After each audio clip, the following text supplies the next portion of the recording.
For this subtopic, we will talk about incident prevention. Firstly, we will talk about incident and accident. We will highlight the accident and incident as different type of event, accident as type of incident, and also meaning of near miss. Then, we will talk about what may lead incident to occur, such as types of incident, immediate causes of incident, and also the contribution causes of incident. Then, we will talk about prevention steps, which includes incident prevention step and also prevention step aftermath of an incident.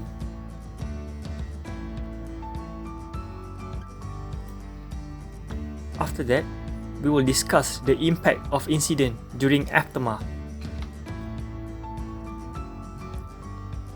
And lastly, we will talk about lesson learned from past disaster that we can relate.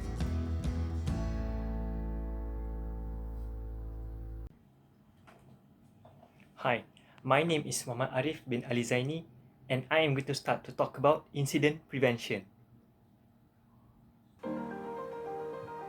Now, let's go on with one of the most crucial part, which is incident prevention.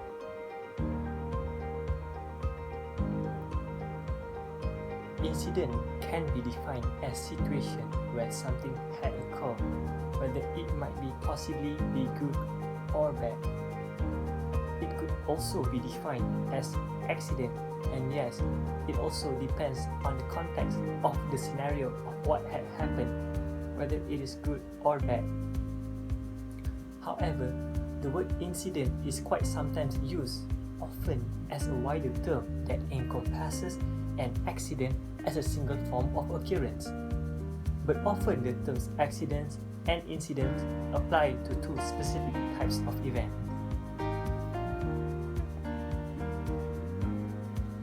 In this topic, we will highlight the incident regarding safety and health topic.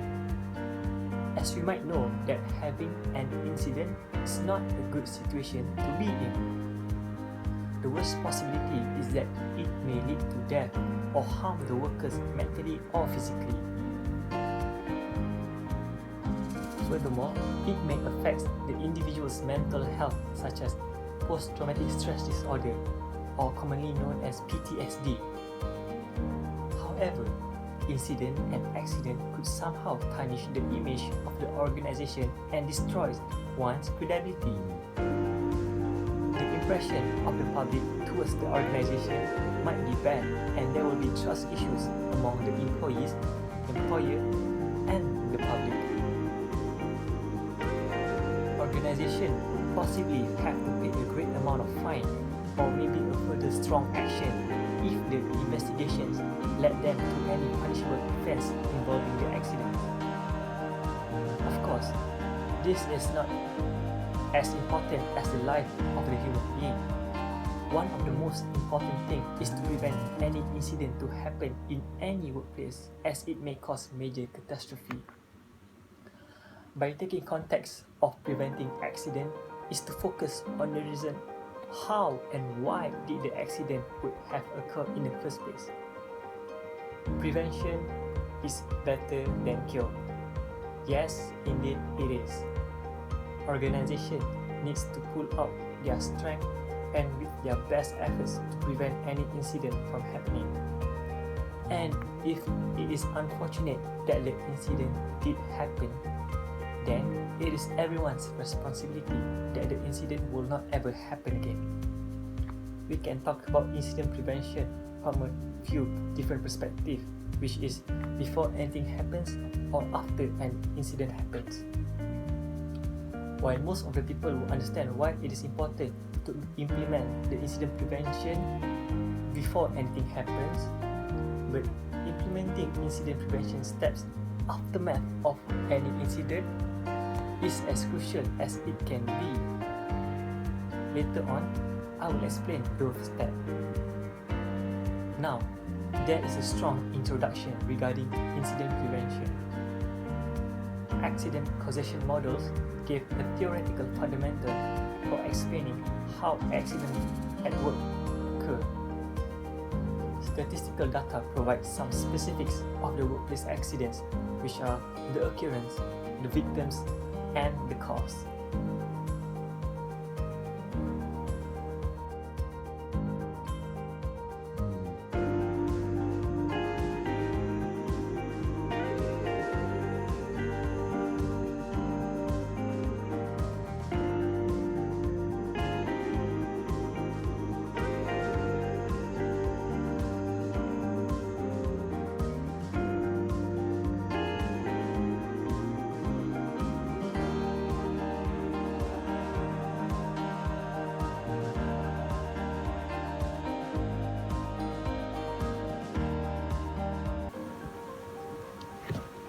Now, for the concept of accident and incident as a different kind of event.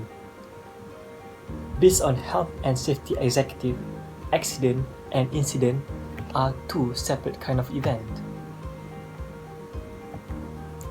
Accident is an event that results in ill health or injury, while incident is something that is a near miss or undesired circumstances. Incident then can be divided into other two categories. Firstly is the near miss, which means an event that, while not causing harm, has the potential to cause injury or ill health.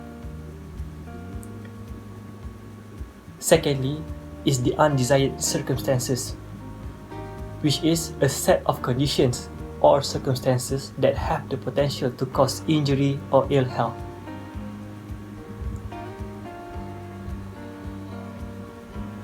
Now, let's look at the accident as a type of incident. For the accident as a type of incident, incident is defined as a work-related event in which an injury or ill health or fatality occurred or could have occurred. With this, incident can be divided into other two categories. Firstly, an accident itself, where it is actually an incident which is an injury or illness actually occurred. The Occupational Safety and Health defines the terms accident as unplanned event that results in personal injury or property damage. For example, one of the steel that was just installed at the construction site came off and fell down to the ground. Unfortunately, it hit a worker on the ground and the worker was badly injured and was taken to the hospital. Now, based on that example, we can call it as accident because an incident did happen where the steel fell down and injured the worker. Due to the occurrence of the injury, it is categorized as accident.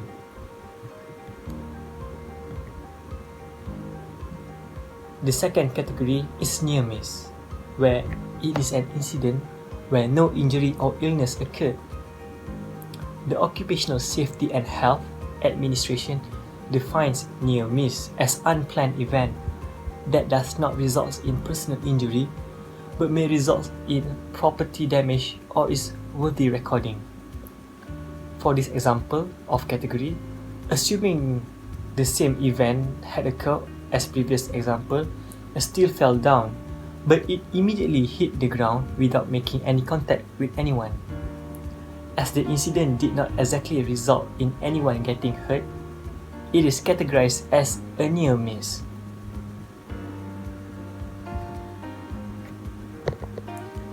Now, talking generally about near miss.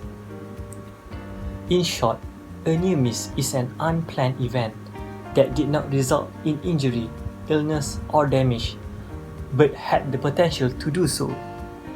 For example, a large machine suddenly starts to rapidly shaking and smokes were coming out from the machine. Sparks of fire began to appear from the machine and one of the employees managed to cut the power supply and the workers at the workplace managed to evacuate. Now, no harms were caused, but the machine did become damaged and potentially be harmful to others. Now that is a near miss. And if you are still confused, here is a simple similarity. Assume that you are driving and you lost control of your car. Your car was speeding and crashed to a small tree. Now, fortunately, you are still okay, but the accident might have possibly hurt you. Now, that is a near miss. Near miss incidents sometimes can bring a significant impact on someone else's life. From the positive point of view, that impact can cause them to be more prepared or always aware of their surroundings. However, the negative point of view that it could cause trauma for someone, as I mentioned earlier. Now, as an organization, we should take that positive point of view and learn from the past incident or near-miss accident, but at the same time, always provide assistance for anyone who are traumatized by the near-miss incident. Every near-miss incident should be investigated. They should eliminate any possibility of any serious accident from happening. This is because sometimes near-miss incident is a clue or signal that something is definitely not right. For example, if there is a machine that is regularly like 3 or 4 times a week that have error results or problem occurred such as sparks of fire or maybe overheating, they would probably indicate a problem is building. Now, at some point, it may possibly cause a major catastrophe. Again, by standing by the principle of prevention is better than cure, it is encouraged to treat near-miss as the same accident. How many times we must watch reports of investigation which said that incident might not have happened if a small decision was not made. The investigation should not be taken lightly. Mitigate the problem if it is possible. This step is to eliminate the possibility of incident. If a near-miss incident are treated as important as actual accidents, there will be less chances that a real catastrophe or disaster can happen.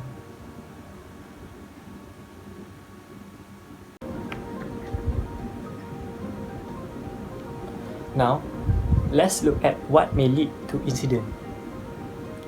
This is very crucial as by identifying the cause or attribution to the accident, it can be used to take further action or to try to mitigate the problem. It effectively tries to eliminate the possibility of them from happening.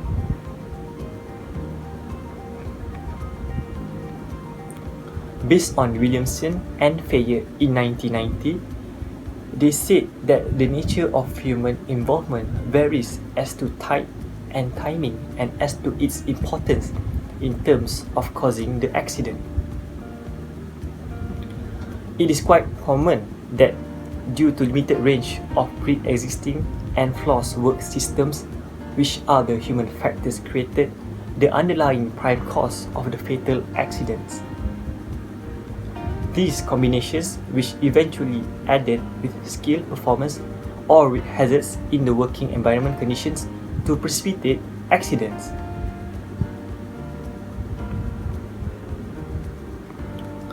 Based on the points previously stated, there might be some types of accident that occur. Firstly, it's like being caught in between mechanical or other objects. Then, there is by falling, slip, slide, collision, eruption or explosion, and burn. Now, all of these have the possibility to cause harm.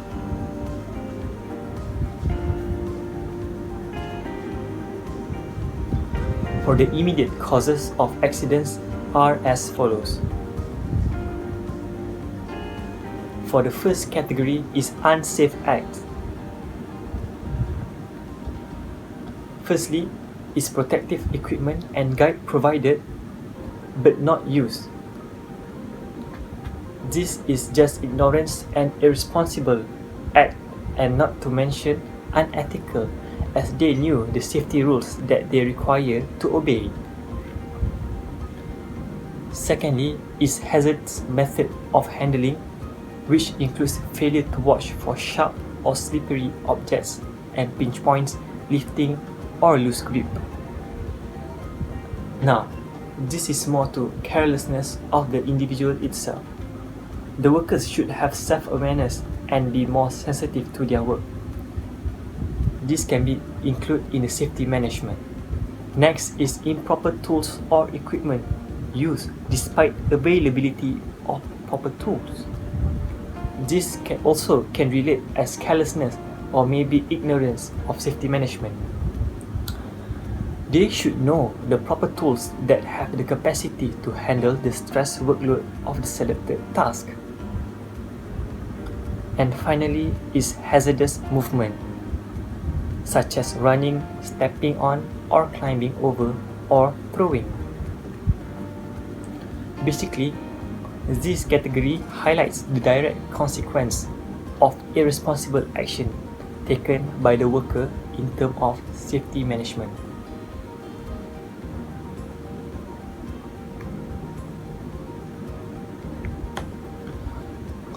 For the second category is unsafe conditions.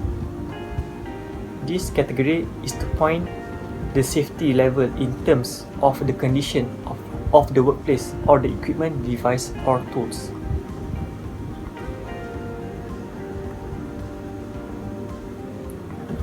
Firstly is ineffective safety device. This point is to indicate the fault of the physical safety device itself, such as protective helmet. This is such a cracked or partially damaged helmet that is still be used, although clear damage can be seen. It creates an unsafe condition for the worker as they depend on the safety gear to protect them. Secondly is unavailability of safety device, although it is needed. This is the responsibility of the employer and employee to check whether all is good. Workers, especially at site, need to be always on their toes and be protected with safety device at all times. They should put them on as precaution. The third is hazardous housekeeping. This point highlights the physical workplace condition on the work site. Damages such as poor piling or congested aisles could harm the safety of the workers. Authority or employer should ensure that they provide the best workplace in terms of conducive and safe condition for their workers. Next is equipment, tools or machines defective. This is relatable to the very first point, but it highlights on the equipment and tools. Dangerous tools or equipment such as machine that is faulty can cause harm to the worker. Any failure surely may cause any accident and possibly catastrophe. Next is almost similar to the previous point, which is improper illumination, ventilation, and so on. Again, it is the physical condition of the workplace itself. Next is to improper dress or apparel job. This is mainly to point out the workers' act to not complying the common sense of safety measures. For example, a worker comes to work wearing short pants which is not suitable for workplace, and not to mention no safety devices at all.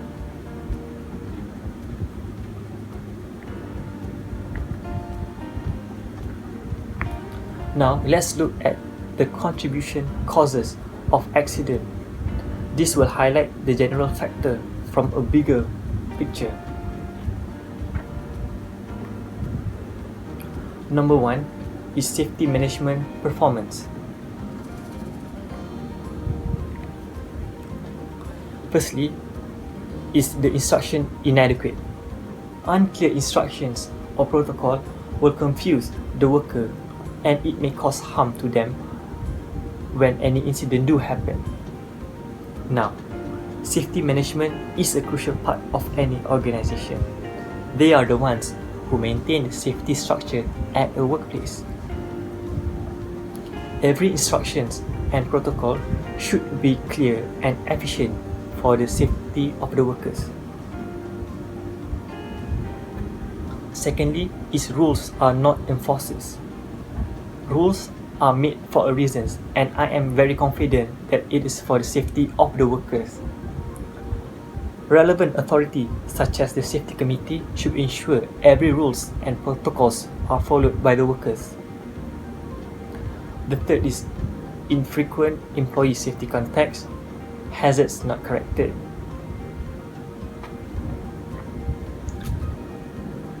This indicates the irresponsible action from the safety management. Tools, equipment, or structure which indicates hazards or damage should be immediately dealt with. Ignoring hazard sign on something is clearly not a very good thing. It risks the safety of the worker. The fifth is safety device not provided. The absence of safety devices for the workers will make them risk to harm and increase the possibility of potential serious injury. It is the responsibility of the safety management to provide safety devices such as safety helmet or maybe safety boots to the workers.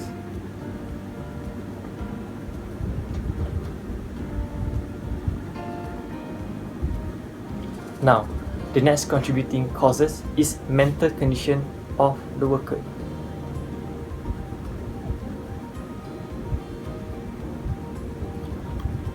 Firstly, is the lack of safety awareness, and in my opinion, we can possibly relate this with inattention or maybe slow mental reaction. This is something that it is the worker's own individual responsibility for his or her to be aware of their own surroundings. Sharp awareness of an individual could help the worker to be more alert and particular about their task. For example, assuming that there is a water leakage near a heavy workload machine and the water almost approached or almost reached and in contact with the machine, the worker immediately switched off the power supply of the machine and remove the water and reporting the incident to the safety committee or other relevant authority. This proved that the worker was very aware of the situation and what is the implication. The worker displayed a high safety awareness. Next is the lack of coordination. This point is to highlight the lack of efficient and systematic coordination. Now, this can be in terms of coordination of information transfer regarding any technical information, or maybe coordination of any emergency protocol. It can be many information transfer. A non-efficient coordination may lead to mayhem and chaos at a workplace, and not to mention confusion among workers. Next is improper attitude. This point rather highlights to the unethical behavior displayed as individual at workplace. Unethical behavior such as not obeying the regulation and ignoring other safety measurements. Next is lack of emotion stability. We can relate this point with nervousness. Nervousness is sometimes and something that should be avoided as it may affect one's response to be slow or too instantaneous without thinking straight. The temperamentality or temperamentality is also a bad thing to have. Being tempered while making decisions is not a good thing. Emotion should step aside when making decisions, and only safety should be considered in making decisions.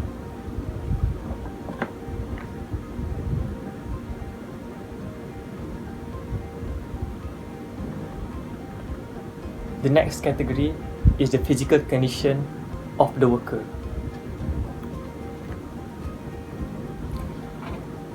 Firstly, is the extreme fatigue.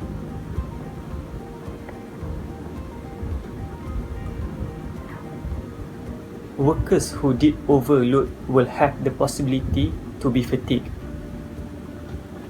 When someone is fatigued, they will not be able to commit at their maximum capacity, hence increase the possibility of incident to happen.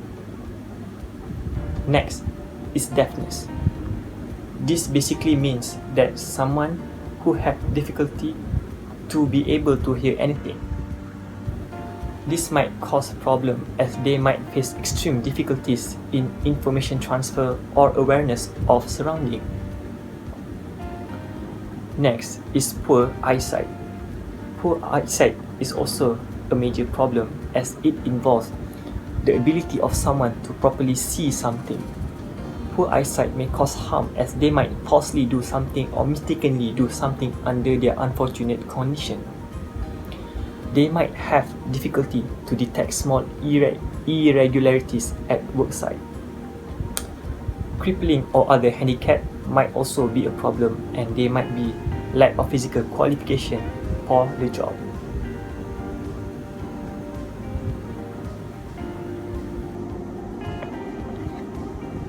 Now, methods to prevent accidents from happening at workplace.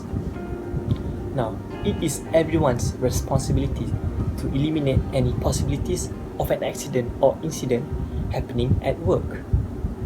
Of course, there might be a safety committee or safety officer, but every individual at workplace holds a responsibility to keep themselves as an individual or as a team to be safe.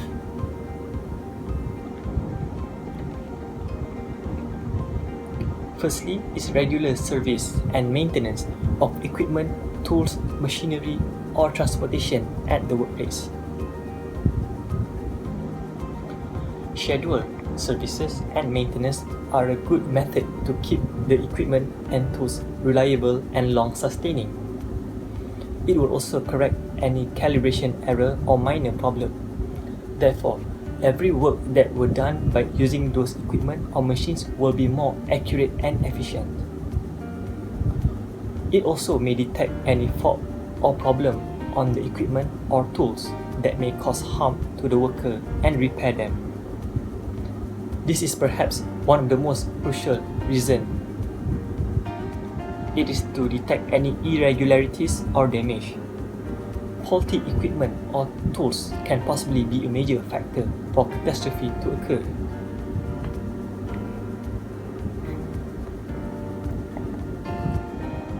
Secondly is establishing safety protocol at workplace. The examples are such as making it compulsory to wear protective gear at a certain high-risk workplace department, or making it compulsory for everyone to wear safety boots or safety helmet on workplace. Furthermore, protocols such as limiting certain number of people who can access any high-risk workplace department. It will effectively only allowing authorized workers on the department to be there along with supervisor and safety officer. This may reduce risk of people getting hurt as they are more protected by these regulations. Moreover, protocol on handling dangerous equipment should be implemented so that workers are more careful on handling those equipment or tools. This also may include protocol which only allow certain work activity at certain period to ensure safety of the worker. This rule is not allowing, for example of this rule, that it is not allowing to handle heavy and high risk machine at night without any light support for visibility reasons. In the end of the day, these limitations is to ensure the safety of all workers and preventing incident to occur. Protocol also includes overseeing any information transfer between workers at workplace. Information transfer such as informing any technical information regarding technical information to other co-workers should be under a systematic channel so that information is reliable and accurate.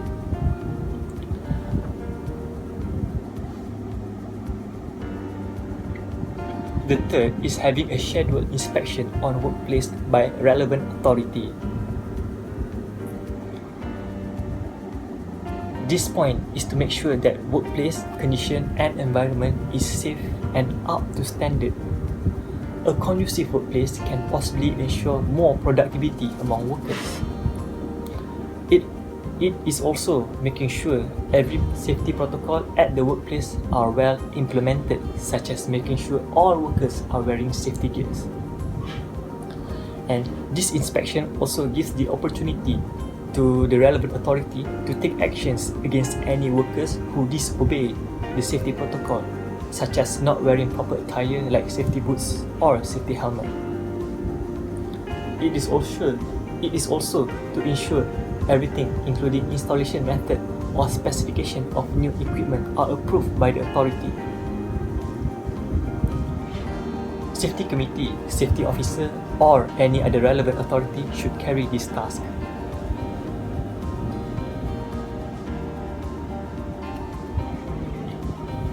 The fourth step is to provide information regarding emergency precaution or steps when incident or accident do happen. This is to show the workers the proper way to handle life-threatening situations, such as handling first aid kit. It also provides first aid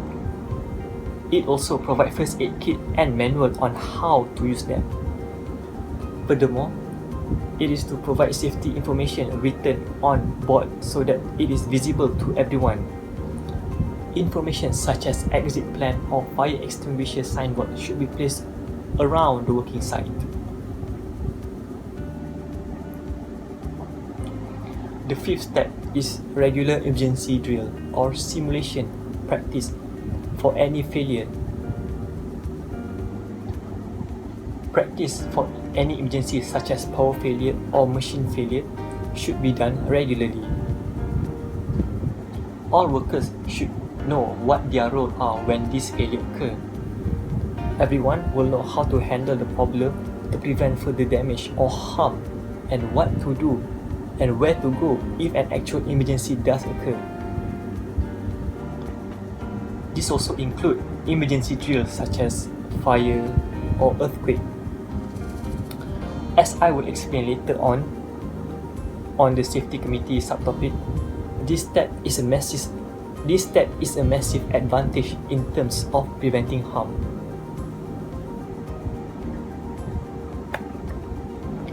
The last step is implementing ethical moral at workplace.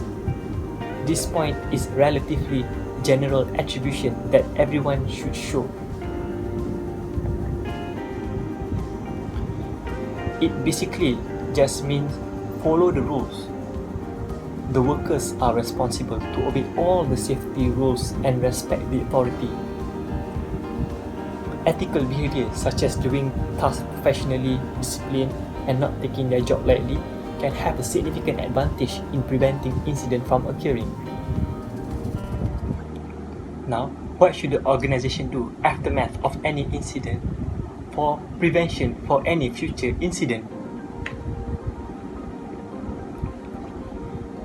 Firstly is to secure the area where the incident had occurred.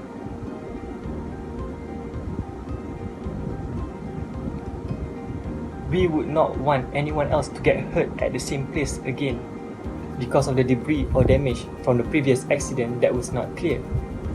The place needs to be cleared and inspected thoroughly in order to ensure that it is completely safe for a workplace, and make sure no accident debris are found or damaged physical structure at the workplace. Secondly is investigation about the accident to prevent them from happening again.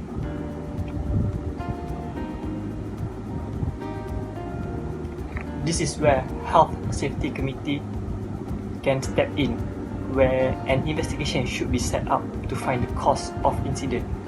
and the effect that might have happened in a worst case scenario and try to prevent them from it happening again. Extensive mitigation on problem should be done to prevent it from happening again. Cooperate with the authority to overcome the impact and prevent future incidents.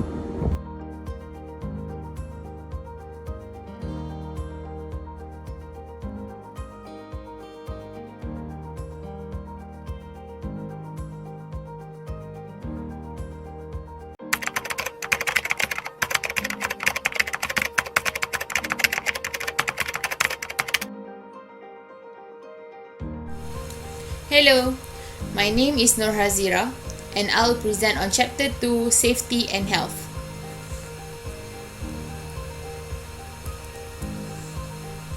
The subtopic that I'll present is 2.2 Incident Prevention. Under this subtopic, I will cover on aftermath of incident and example of past incident.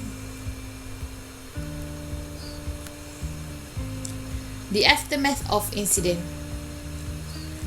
So there are 7 types of aftermath of incident. First one is annoyance. From Wikipedia, it is stated that annoyance is an unpleasant mental state that is characterized by irritation and distraction from one's conscious thinking. And this can lead to emotions such as frustration and anger. For the second one is production delays. As an incident occurs, this will cause the workplace to be closed for a while, and it may cause in delay for production. So it can also cause loss of lots of money. For the third one, it is reduced quality. As the production have been delays, once the production works as usual, the quality may be reduced in order to cover the loss of money and loss of production that was supposed to be continued as usual. The fourth one is property damage. Of course, when an incident occurs, this may cause damage, whether it is minor or major, to the machineries. So from this damage, this can also cause the production delays because they need to repair the machinery first. And after it has been repaired, then it will cause reduced quality because they need to double the production as said before.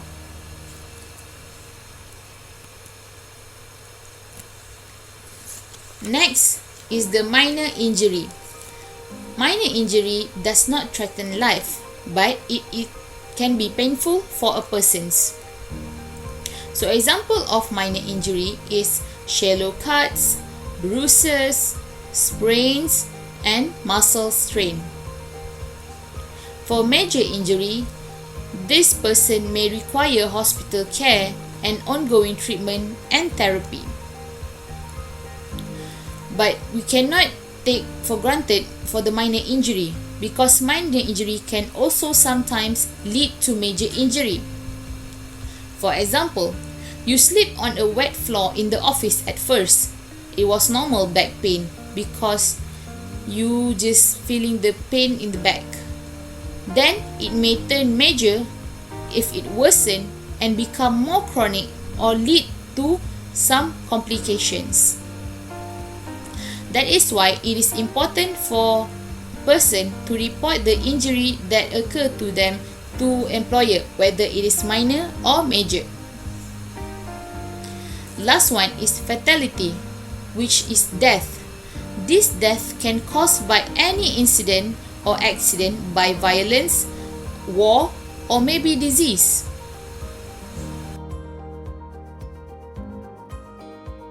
Next, I will present an example of past incident. The first incident is on Bhopal disaster. Bhopal disaster is a very serious case which happens on 3rd December 1984 in Bhopal, India. The metal isocyanate MIC gas leakage in the Union Carbide pesticide plant. It starts off as a minor gas leakage from the chemicals tank that was reported by the workers to the control room operators. and it turns out it was not as minor as they thought it would be. The leakage have escaped to the entire Bhopal and places near to it, causing thousands of deaths in just one night. The people there suddenly have a hard time to breathe and their eyes are hurting at first. Then there were so many people running on the street and some of them are coughing, vomiting and even choking to death right on the street. Hundreds of people have been gathered to the hospitals and the doctors called the production team. They said to the doctor that that chemical was only ammonia. It turns out that the chemical was MIC, in which the doctors have no cure to it.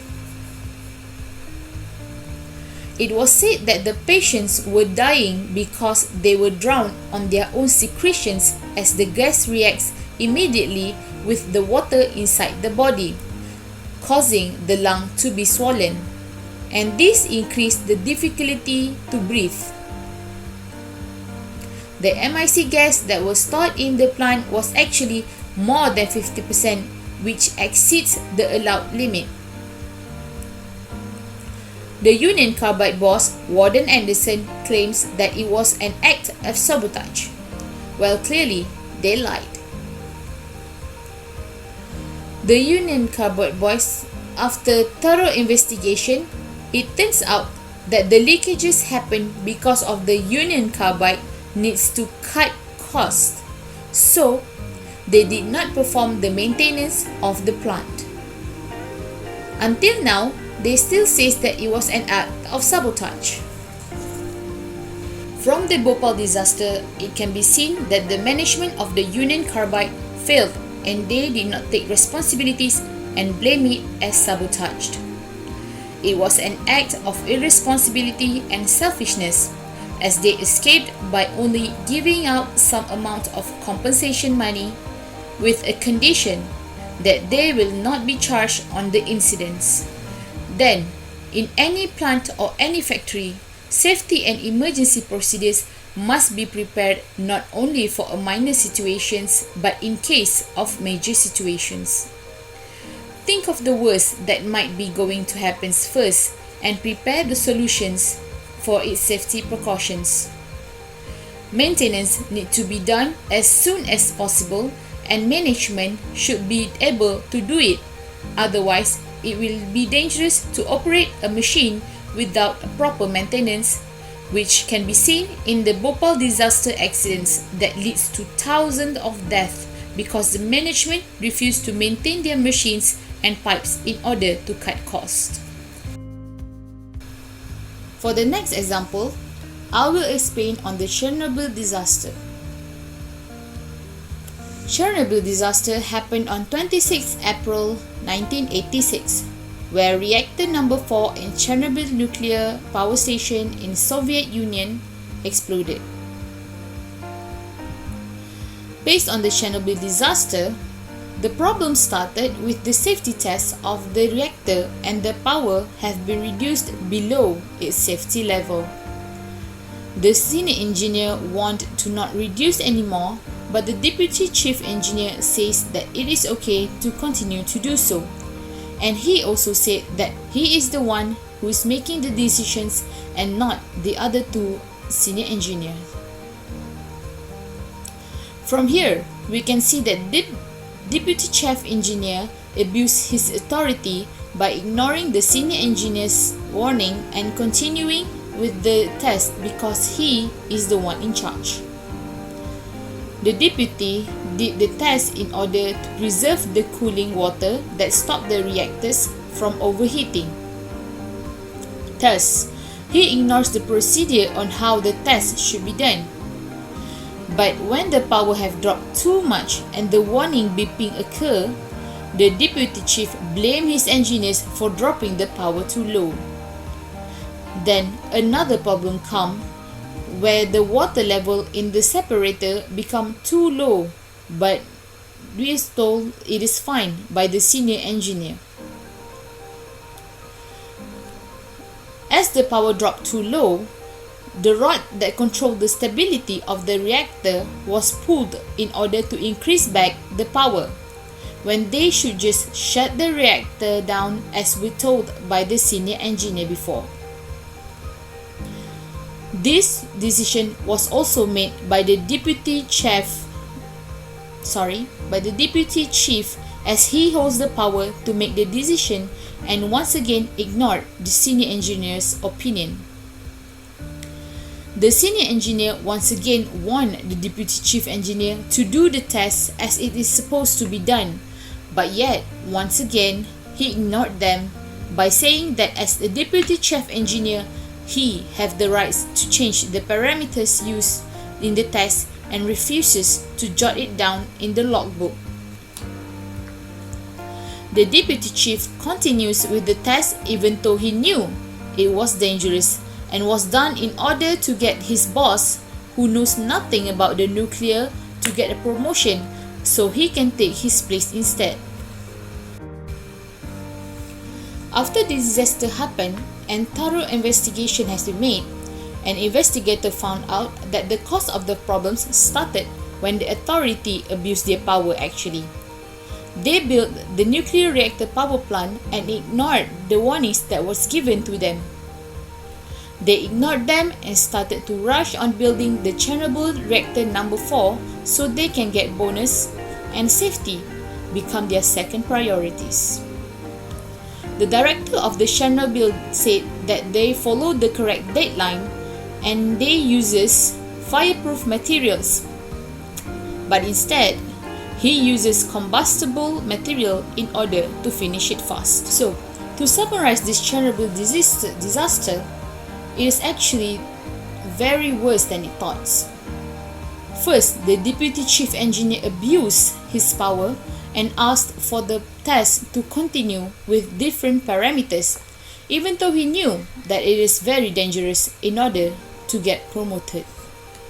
Then, the deputy chief engineer lied, saying that the radiation limit is still below the emergency level to his boss. After have been rechecked by the chief engineer, he then knows the exact amount of radiation emitted through thin air, which is tenfold of the original emergency radiation limit. He then lied on the amount of radiation by saying it is still in the range, which is still fine, while the radiation that was spreading were much more higher in numbers compared to the lie they said. When the truth actually been told, the authorities did not evacuate the residents' housing area, which contains around 135,000 of people, as soon as possible, by saying that it will cause panic to the residents there. Then, the radiations get worse because more people have suddenly trouble breathing and vomiting on the streets. Some people have started to get out of the residencies as they heard about those rumors on the radiation. Then, the upper-ups have made the decision to clear out the area and they told the residents to leave for only 3 days as a temporary precaution because of the explosion. As they found out the cause of the radiation occurs was because of the nuclear that burns inside the plant. Then, when the investigator wanted to show all the truth behind the disaster, he was asked to keep his mouth shut by his boss and never to talk about any of the truth that was given by the speech text. He was given a speech text to only speak on what were written there. He then died of suicidal, which probably because of he felt guilty and that he cannot tell the truth to the world at that time. So he made a recorded video in order to explain the truth behind the Chernobyl disaster. The last example that I will be explaining is on Pipa Alpha disaster. It occurred in 6 July 1988 at the North Sea. Explosion causing the Pipa Alpha to collapse and buried deep down under the ocean. The Piper Alpha was in service to process for 12 years in process of oil. Thus, the workers there just did their job as usual on the day of the disaster. In that day, as the clock struck 6 p.m., the shift ended. Thus, the maintenance work on the safety valve was not finished on the production deck and was covered with a metal plate that can secure the gas from going out. But they only screw them with hands. Thus, the liquid petroleum gas, LPG, can be leaked from the gap between the valve and the pipes. Then, the night as the next shift started, the alarm started to begin everywhere in the production deck in Module C because of a pump compressed the LPG into a much higher pressure than it stopped working. And the second pump is not working due to the maintenance. The worker in the control room still calm as it is not a major problem. They can just go and restart the pump again, but not on that day. Under 30 minutes, Under 30 minutes, they need to restart it before the storage tanks filled up and the electricity system shut down the entire place. It will stop the production oil and the crew will prevent that from happening. So a control room operator actually changed the broken pump with the one that was supposedly closed for maintenance, thinking it was okay to do so, when actually it was closed for maintenance of the pump and its safety valve, which was placed at 2 different places. So a miscommunication happens here when the 2 permit that was kept for the safety pump and for the pump and for the safety valve, it was kept in a different place. So miscommunication happens there. So he probably did not know that the safety valve is actually under maintenance. Then, out of a sudden, the alarm sounded again, as to warn the many gases leakage happening in there. Then, out of a sudden, the alarms sounded. Then the explosions happened as the LPG was actually leaked from the pump that was under the maintenance because of the safety valve that was not tightened with screwdriver. It was only tightened with hands. As investigated, the second explosion happens at the Module B, where another type of flammable liquid is there, which is the crude oil. The second explosion happens when the firewall that separated that each module cannot actually withstand the explosion and thus broke into pieces and accidentally hit and broke the pipe of the crude oil in Module B, causing the second explosion. Then, as investigators checked again, the crude oil that was supposedly went down straight towards the grid and then the sea, but not today. The maintenance worker have covered the grid with rubber mat to do their work and left it there. This caused the fire to catch on them, and then the third explosion happens that caused the Fire Alpha to collapse and buried down deep under the sea and left with only what they called Module A. In the Piper Alpha, 2 of the third workers died because they think that help will come at the canteen that was supposedly happens when if the emergency happen, they just need to stay in the canteen and then help will come. A helicopter will arrive there, but not that day. Some workers survived as they went out looking for another alternative way out rather than waiting for the canteen to help. That's all from me. Thank you for listening to the presentation, and I hope you understand better.